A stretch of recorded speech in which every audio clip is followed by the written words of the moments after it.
Hello, good morning, everyone, and welcome to Kingdom Deliberation Channels. It's good to have you. Okay, in this episode, I just want to celebrate someone that I feel that God is just using to help our homes, our families. Teaching and directing both the husbands and the wife what to do in order to have a peaceful home.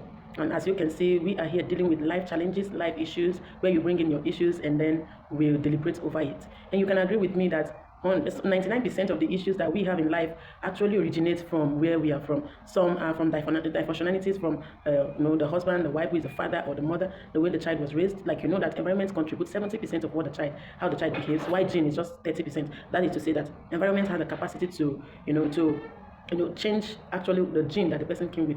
So we're going to look at this. Before we continue, just look at this video with me. I celebrate this woman, and I wish that everyone can follow marry anybody that's dealing with any issue on marriage. You just follow this woman and pick up things as she's saying them. Pick up things that will actually, everything might not work for you, but there must be something that she will say that will actually help in your marital journey. I've received series of marital issues. Please, let's look at this. Get your pen and your paper, madam, so that you score yourself. We want to know if you have been a good wife to your husband. Number one, you know that your husband is the head of the family, and so you accord him the respect due to him. Score yourself, madam. Number two. You see what I'm saying? You see what I was saying from the beginning? The major need of a man is respect. And that's why most of the time, when a man is having issue with the wife, the first thing, 90% of men will tell you, she does not have respect. That's what it is. The reason is because what respect is to a woman is different from what respect is to a man. Please ensure that you find out what your husband regard as respect and accord him with full chest, because he deserves it. Let's see the number two. You don't quarrel with your husband, and anytime he offends you, you approach him with calmness. Score yourself, madam. You hear this one? You don't quarrel with your husband. Anytime you're having issue, you correct him with love. Even me, I don't think I scored one on this one because it was difficult for me to be able to control myself whenever I'm angry, but I tend to learn, and I keep learning. So just know that each time you're correcting your husband and you're not doing it respectfully or doing it in love, he's not going to take that correction. So it's as good as not wasting your time. So I know that in as much as it's not easy, for the fact that you know that it's not going to work, there's no point, taking it that way. Just do it in love. Do it respectfully, even when you're angry. It's a level of maturity. Let's check number three. Number three, you accepted your husband's family, and you make sure that you don't give them a reason to keep a distance. Score yourself, madam. Yes, number three, you accepted your husband's family, and you make sure that you don't give them the reason to stay away from you and your husband. Yeah, this is a very big challenge in most marriages. In most marriages, it's a big challenge, to be accepted into your husband's family as if it's your own. Now, you have to see this as a task to accomplish. But believe you me, it's not an easy one. But you have to be approachable. Allow yourself to be approachable so that, and let everybody understand the fact that you don't mean bad for anyone. So that way you can create a very good relationship, and at the end, you yourself will be the one to enjoy it. Number four, you don't call your family or your parents to report to them any little misunderstanding you have with your husband. Score yourself, ne. Hey, number four. Number four said, you don't call your family to report to them every little misunderstanding that you have with your husband. I have some babies, last ones in the house, that any little thing that happens between them and their husband, they must call mommy or daddy to tell. This is when you are cooking fire and brimstone for your family. So if you know that your marriage is going to work out, you have to learn how to sit down, reason things out with your husband without involving third parties. And remember, if you report your husband to your family, there's no how your family will stand in for him against you. And if you report him to his own family, his family cannot love you more than their son. So you're just creating a problem or trying to seek answers where they are not. If you must report anything in marriage, it must be someone aside, it must be a therapist, counselor, somebody aside your family. So let's look at number five. Number five, you prioritize your husband's happiness and his overall well-being. Score yourself. So number five said you prioritize your husband's happiness and his overall well-being. In most marriages, you will find out that wives do this before they give birth to their children. The moment children come into the picture, it is none of their business whether the husband is okay or not. So you need to understand that a man too must be taken care of, even though he's the head of this house. It is your duty. Nobody will do it for you to ensure that he's okay. Most of the time, they will be feeling headache. They will be feeling small sick. They will not even remember to take care of themselves, except if you taking the role of a mother now to remind, I hope you've taken your medication. So men and babies, you need to always seek out and check on them to know that they are sure, they are okay. Last, your husband is not, a wise man said, your husband is not El-Shadai, El-Shadai. So take notes. Let's look at number 6. Number 6. Your home is neatly arranged and excellently sparkling. Score yourself, madam. Okay, number 6 says, your home is neatly arranged, very clean. You're the type that is a clean person. I should score yourself. Most women, they take the fact that they have children as excuse to be dirty. No man love a dirty woman. So you have to ensure, remember, the first and the main purpose of a woman is keeping a home. Main purpose, we'll talk on this thing, because people tend to, when purpose is not defined, abuse is inevitable. Most people abuse who women are, who females are, wives. The difference between a wife and a husband. So that's a topic for another day. But what I'm saying is this: it's the duty of a woman to ensure that the house is kept, is okay. Just the way they will tell you that it's the duty of a man to provide for the home. It's not like a woman cannot provide for the home. Also, it's not like a man cannot keep the home neat. But please understand that it is the duty, the core duty of a woman to ensure that the home is neat. So you have to score yourself in this side. Ensure that in everything you do, your house is neat. Understand? Besides, cleanliness is next to godliness. Ensure that you keep your home neat. Let's look at number 7. Number 7. You no longer have the phone number of your ex in your phone contacts. And even when it is still there, you no longer call him to cry and tell him how much you miss him. And anytime any man wants to woo you, you always report him to your husband. Wow. Score yourself, madam. So number 7 says, you no longer have the phone numbers of your ex on your phone. And even when you have them, you no longer call his phone to begin to cry and tell him how much you're missing. Some women believe that their marriage would have been better if they married their ex. So they always compare or continuously compare the marriage they are in to the marriage of their imaginations. But I need to let you know that you married the perfect person. You married the perfect person for you, and it is left for you to make that marriage a perfect one. So you can't keep running back to your ex. Otherwise, why is he your ex? If he's the best, why did you look for another alternative? You have made a lifetime choice, and you have to deal with it. If you don't want trouble in this marriage and you want to enjoy it, you have to learn how to keep away from your exes. If you know that you cannot keep your affairs away from them, delete their numbers. Don't contact them. You don't need them. It is time to move forward. You're not a dog that eats the vomit. You should not turn back. I can never turn back. No, it's already too late. No. So do not go back to your vomit. Let's see number 8. Number 8. Your meals are excellent and you cook them on time. Score yourself, madam. Number 8 says, your meals are excellent and you cook them on time.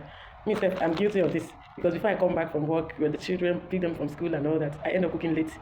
Well, I don't like cooking, but because I'm a mother and a wife, I have to inculcate cooking as part of my duty, and now I do it and I enjoy doing it. The fact that I cook and people look up to eat and enjoy. So I do it, and it is also your duty as a woman to ensure that your husband is fed well and your children eat well, so that they can be healthy for you. So please, madam, try as much as possible to check that your husband is well fed, and children too. The best way into a man's heart is through his stomach, Abby. All right, let's check number 9. Number 9. Your husband's family still enjoys his aids, all thanks to your support. Yes! Score yourself, madam. Hey, okay, now look at number 9. It says, your husband's people still enjoy his aids, courtesy of you, all thanks to you. This is actually the main bone of contention in every marriage, because the family feels that the moment you come into the picture, you will not allow their son to take care of them the way he used to do. But for me, I even see that the family should be taken care of even in a better dimension by the time you join the man. So I expect that if my mother-in-law was getting monthly allowance of maybe 20,000, by the time I joined them, you should be able to get 40,000 or above.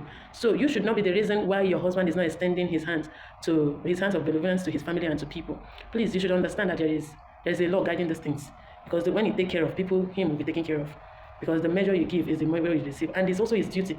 The way it is on your own duty to ensure that your own parents and people are okay, that you don't marry and forget them, that is the same way it is a duty to him to ensure that his family too is okay. So when you are okay, ensure that your own family is carried. Okay, don't be the reason why he's not reaching out to his people. Because very soon your own child will also marry and you become an in-law to someone. Just imagine how it would be if you're treated that way. Let's look at number 10. Number 10, madam, you support your husband financially. Score yourself. Now the matter be this one. Number 10 says you support your husband financially. Most women will tell you that, my money is my money, but my husband's money is our money. Who said so? Who said so, madam? Who said so? For your information, go and check your duty in that man's life. You are a helpmeet. That helpmeet there stands for a help suitable for that man that married you. And help, somebody needs help when he cannot meet up. Abi? So when they say you're a helpmeet, it does not limit, they do not exclude finances from it. So if there are areas where you can make it up for your husband in regarding finances, please do. What happens? How do you think that man will feel at the beginning of the term and he goes to the school to clear school children bill, find out that the wife have paid everything? Understand? Yeah, you know how it be now. The way you will feel when you waka from house or from work or from business, come home to go and prepare dinner and meet that your husband has finished preparing dinner for that day. Do you know how you feel? That light go, go. That's how it is for him. So please support in the area you can in your own little capacity. Please support. Okay? Next thing, number 11. Number 11, madam, you spend wisely and you have an excellent saving culture. Score yourself. Number 11. Number 11 says you spend wisely and you have an excellent saving structure. I think I'm even guilty. I know I spend wisely, but I don't know if I know how to save. Okay, so you have to be intentional about savings. See, there's one thing about men. Men can make the money and they also have the capacity to spend money. They spend money more than women. So saving is always very difficult for them. As a woman, you have to inculcate the virtue of saving. Saving, if you know the little way you can save. I think this is actually a problem for myself and my husband because he knows how to spend. Me too, I know how to spend. But I have to be learning how to save something for the rainy days. See, if it happens to start raining and you did not help as a woman, you have failed in your duty because you are a helpmeet and people only need help when they cannot meet up. You get it? So you should be able to stand as the help that man needs. Those small changes, be saving them for the rainy day. You don't even have to tell him because if you tell him, he'll tell you, you're bringing next spend too. And that's like everybody will watch. You two will watch yourself. So save something. Save money for the rainy days. Learn how to save. It will help all of us in this marriage. All right, let's see the next point. Number 12, you are an intercessor, an encourager, a moral booster, a reviver, a motivator for your husband and for the entire family. Score yourself, madam. So number 12 says you're an intercessor, a motivator, an encourager, a moral booster for your husband and for the kids. Most women, all they know how to do is to go and buy human hair and then makeup and be looking beautiful outside. That is not just a woman. Aside being a beautiful creature from God, you are an army. Destinies have been put in your hands. The destiny of your husband is in their need of your support to be fulfilled. Then the destiny of your children have been handed over into your palms, and you need to shape it. You need to fight tooth and nail on your nail. You will fight tooth and nail on your nail. Because we are weaker vessels according to the Bible, but we are stronger. We are stronger because when we kneel down and speak, it works. I don't know how homes who don't have intercessors, I don't know how they manage to survive in this evil world. So, madam, if you're the type who don't take prayer serious, who don't take encouraging your husband, how many times have you looked at this man and said, look at me, you will make it. Look at me, everything will be fine. I trust you, I know you can. How many times have you done that? How many times have you looked at your child and said, look at me, you are a pace setter, a trailblazer, and a pathfinder? How many times do you call them and encourage them? I don't know how you do your own, but for my own, I take it serious because you have what you say. So put this a part of your skills you have as a woman. You're an intercessor. You intercede while they are sleeping. You wake up and speak to heaven on what you want to say. If you scored 9/12, madam, you are trying. Keep it up. Yes. If you got it 3/12, madam, you are not doing well. You aren't doing well at all. If you scored 0/12, madam, you're supposed to be in your father's house. Go and learn from your mother how to be a good wife to your husband. Anything below 6, you need tutelage about marriage. You seriously need a counselor in your life to help guide you on how to become a better wife to your husband. Why are you complaining? Why are you complaining if you have 6/12? Why are you complaining? Why are you complaining if you have 3/12? Why are you complaining that your husband is this, your husband is that? You aren't a good woman. You aren't a good wife at all. If you got it 12/12, madam, you deserve a standing ovation. Madam, it is you that deserve all this love that women has been clamoring for from their husband. You deserve all the love, all the care, all the pet names, everything nice in life. You deserve them and more from your husband. Yes, madam. So score yourself today. Give yourself the mark you deserve and know your stand in your marriage. So I know that with this 12 points we've been able to list now, you will be able to pick one or two. I'm sorry for the men, but I think today's video is actually centered on the women, and I know that sometimes later we also do the one for the men. So today's video is actually centered on the women. Please let us take our position in the family serious, and let us understand our duties perfectly so that we can align and not, attaching priority to things that doesn't matter, while the things that really matter suffers in our hands.